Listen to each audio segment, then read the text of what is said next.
Pinapakain ko nito, ayaw kumain. Ming. Ming.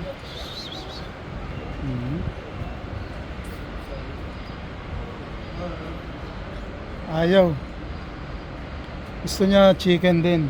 Ming. Hindi na. Kaya naman yan. Ayaw. Ayaw talaga. Pag nagutom ka, kainin mo ha. Yan. Ayan na, sige. Ayan. Nahiya. Napilitan. Kinain din. Ubusin mo. Ito pa. Ito maliit. Sarap diba? Ayan.